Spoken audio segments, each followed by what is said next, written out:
What's up, guys? This is Jolly here. So, I'm going to be starting a new series, but today is the test run. So, bear with me. That's just the way it's going to be. So what I'm going to do is I'm going to ask ChatGPT to ask me some questions, and I'm going to answer the questions. It's that simple. But some of the questions will be, you know, some thoughtful, deep, meaningful questions because you know what? It's time to get real. So here we go. Let me get ChatGPT pulled up.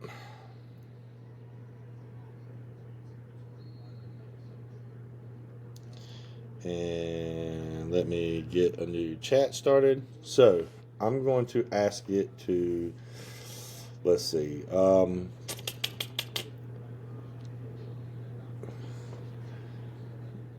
generate 5 questions to ask me to get my answers. The questions I want to be some thoughtful, deep, meaningful questions. You can ask anything. So here we go. So out of the 5, I'm going to answer 3 for this one right here. So let's just see.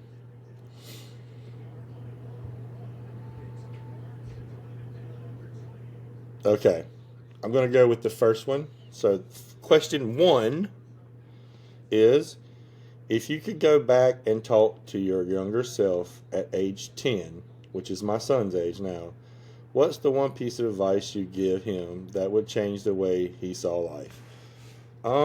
So if I had to go back in time to when I was 10 to give myself some advice about the future, would be, I would say typically what everything you hear all the time, but uh, don't stop chasing your dreams and create goals to achieve and actually try to achieve those. Because when I was that old, 10, which I'm sure a lot of kids were like this, but I mean, I had goals and dreams like any other kid would have. I wanted to go to the NBA. I wanted to go to the NFL. I wanted to do all those type of things. Uh, Now, when I had these goals, did I actually try to like really grind on them and achieve them? No, I did not. I played sports up until middle school time, where I couldn't play sports anymore because my grades were terrible. I wouldn't say terrible, but I was a CD student, sometimes Fs, and I would have to bring them back up. But I was never getting A's and B's. Not because I know we hear this all the time, but not because I really just didn't understand. I just didn't try. I didn't care. I didn't like school. And I know that's a lot of people. My son's the same way, but he's still coming home with A's and B's. So I wish I was like that. His grades are so much better than my grades have ever been in my entire life. So to go back when I was 10, I would, like I said, I would tell it to get your goals and actually go after them and try to achieve them, because that's one thing I didn't do. Um, I just kind of skated through, did my things, passed my stuff, and honestly, when did I think about graduating high school and what I was going to do afterwards? No. I deep down I knew I wasn't ever going to go to a big college because I knew my grades wasn't there. I wanted to go to UNC, Chapel Hill. I'm a big Tar Heel basketball fan, and that's where I wanted to go. There was no way I was going to get in there. I know that one time my grandfather did propose for me to come live with him in North Carolina, so that way I would get away from the hoopla that I was running around with in high school and getting in trouble sometimes. Not big trouble, but just trouble, and not really studying and not caring. He wanted me to move up there with him, and so that way I could get because he lived in North Carolina, so I wouldn't have to pay out of state tuition, and he knew he could. I didn't have anybody or anything up there to do, so I would have just hopefully studied and he could have helped me, but I didn't. I mean, that would have been a big move when I was in high school, that's, I don't know. And now looking back on it, that's an opportunity that I missed that I should have did. But I mean, I was young. I didn't want to leave my friends. But so and like I said, I didn't really chase dreams. I just kind of went through motions, and I really didn't grasp the concept, which I understood the concept, but I didn't really truly live that and experience really chasing a dream and really trying to do something until about 3.5, 4 years ago. That, and I'm 44. So basically, when I was 40, is when I started realizing that, oh, I need to have some goals in life. I need to have things, and I went through a very rough divorce, separation, and that was the lowest point in my life. Which it was a lowest point in my life for a bunch of reasons, and a lot of it was decisions and stuff that I made personally uh, that caused some things to happen. But I'm not. I'll take fault. I'm accountable for that, but I wasn't all the fault.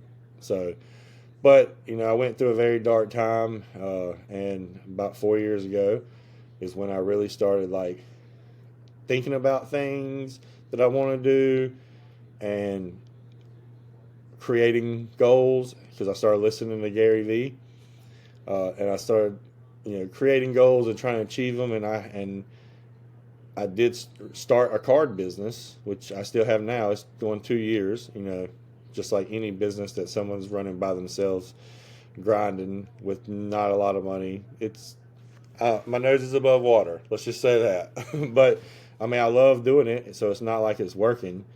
Uh, but I love doing it. It's a grind. But I know that now with what I know and what I've been doing, I know that at this point I got goals to achieve, and there's no going back. I don't have a choice but to keep going after them because I am a persistent guy. So I'm going to keep trying and trying and trying, and eventually I'll figure out how to achieve whatever I'm trying to achieve. Now, the time frame to be determined, but so that's what I would tell myself in a short way. I would tell myself really get those goals narrowed down and chase after them and really go after it, but still be a kid because you don't want to burn out because that's a lot of kids today playing sports. They burn out very quickly playing travel baseball, AAU basketball, travel football year round. Like people burn out. So I would have told myself to continue. And if I didn't become an athlete or a professional athlete, that was okay. Would I? That I think if I would have done that, I think I would have had a better shot at becoming a professional athlete because I would have actually been able to play. But then again, now looking back at it, I was decent. Could I have got better? Yeah, if I would have went hardcore on it, then I probably could. But would I really made it to the league? Probably not, because the percentage is against me. I'm 6'1". An average NBA point guard is around 6'3". So I'm 2 inches shorter. So let's get on the question 2. So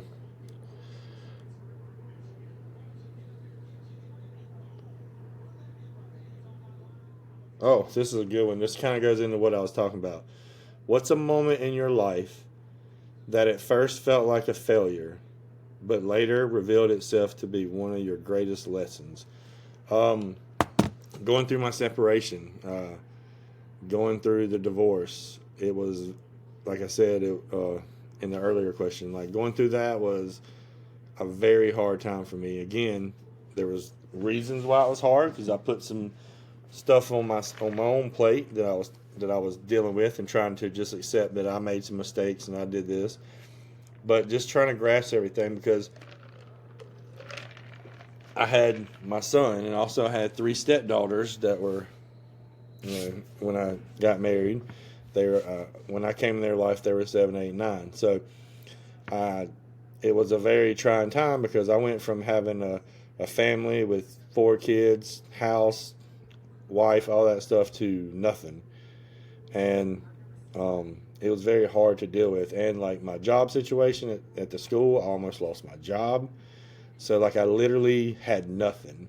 I got put on an administrative leave during that time because I fell asleep for like a minute and a half when I was watching kids for the after school program. Now, I wasn't the only person in there. There was other people, but I kind of dozed off and I got in trouble. I accepted it as my fault because I just wasn't sleeping because I was going through the divorce and I couldn't come back to the house. That's a story for another day. But anyway, there's a reason behind it, but I accepted it. I ate it like a champ, and I had to move on. And then I got put on 2 weeks. So for 2 weeks, I had to go home and not work. I couldn't talk to nobody.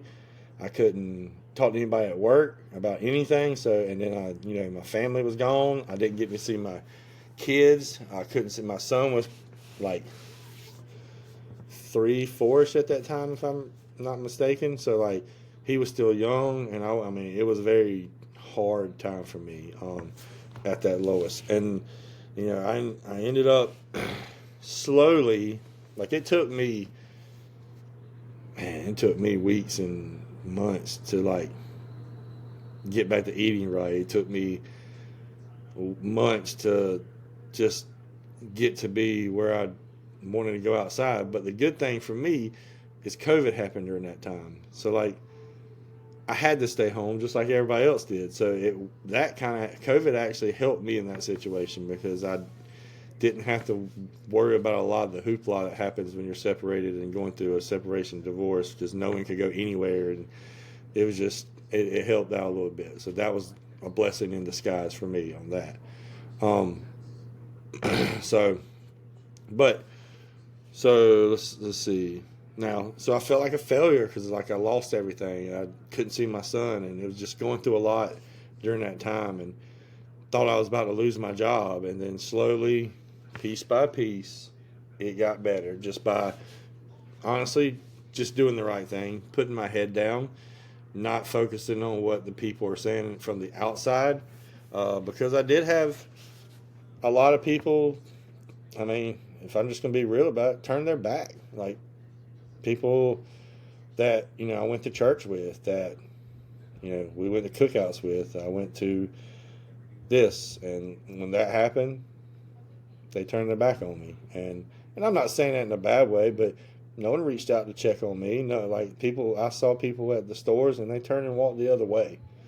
And no one even asked me how I was doing. No one even like reached out to me to like, they just took one side of the story and just accepted it. And that's fine because it took me a minute to think about that and realize that if that's the case, that someone can just literally take one side and not even think about it or even check, especially if you're like friends with someone like that, then I probably shouldn't have those people in my life anyway. So when I was able to accept that, it was easy not to worry about it anymore. Now again, I don't dislike any of the people that happened to.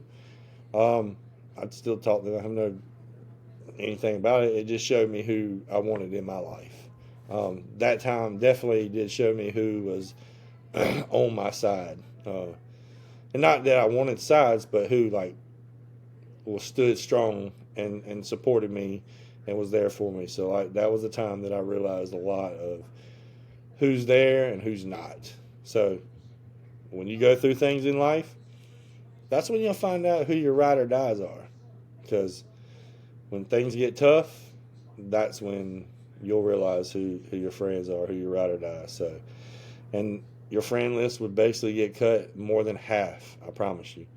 So if you have 100 people that you call your friends that you talk to regularly, go through something like that, see what happens. I think your friends list will be cut down to about 20 or 30 probably. And I could be wrong unless you got tight friends, but we'll see. But so the lesson out of that was it taught me to love myself. It taught me to believe in myself. It taught me to create goals and go after them. It taught me a lot of things, and it's still teaching me now. And that's with the help of Gary Vee, and that's also with the help of the V Friends community and the friendships and the relationships that I've built through the community just because of everything that happened. Because if that would have never happened, I probably would have kept doing the same stuff I was doing, not doing anything, not really having goals, just going to work, coming home, going to work, coming home, just running through the motions.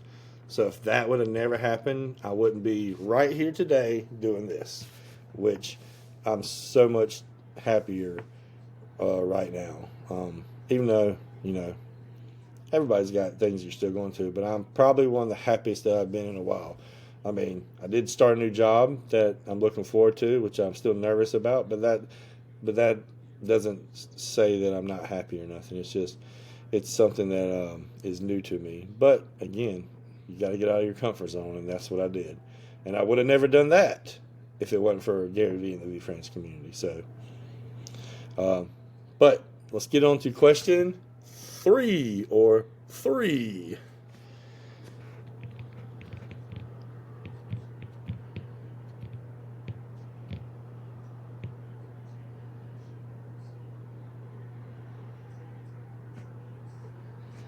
Okay, let's try this one. This is kind of a fun one. If you had 24 hours where everything you dreamed of was guaranteed to succeed, what would you choose to do that day? I'm not even going to really lie. I mean, I guess if you really had that, yeah, you would go like big. But let's just think that, let's just act like this decision is given to you kind of and you have to make it very quickly. You don't have time to think about it. So if I'm just going to answer it kind of right off the rip, so let's say if you had 24 hours where everything you dreamed of was guaranteed to succeed, what would you choose to do with that day? So honestly, I'm not a big flashy type person. My dream would be to have my card business be a business where it's bringing in money to support me and my son, and to still do what I'm doing now. Basically, what I'm doing now, just in a where I'm actually getting, I'm financially stable. So like I'm not hard to please. So that's what I would do. I would definitely get my business going. I definitely would get, I would dream to get my house cleaned up because I need to do that. Um, but that's what it would be, and to have my car business going plus stream on the streaming platforms and have enough inventory to stream constantly, because that kind of goes with my business. So if I was able to do that, I would be happy. That's for me. I wouldn't be somebody with the glamour and the glitz and all that. So that's not me. Now, so. But that's it. So that would be the 3 questions that I answered. So hopefully you enjoyed this. Let's get to know Jolly, I guess.